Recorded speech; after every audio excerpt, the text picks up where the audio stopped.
How to add Google Maps location to Instagram. It's pretty simple. Just open your map from Google Map or any map or Safari, and in the search bar search for your cafe, restaurant or anything that you own. This is obviously not mine, but let's suppose it's my cafe.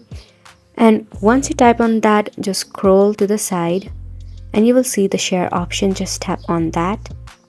Now from here, tap on copy to clipboard option. Now head back to your Instagram right here, and from here tap on edit profile and tap on add link. Now tap on external link and paste the link that you copied in the URL section right here.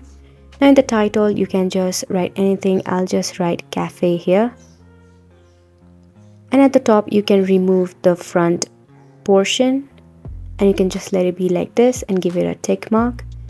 Once you're done that, head back and refresh it, and there you'll be able to find your location. So isn't it simple? Hopefully you will give it a try, and thank you so much for watching.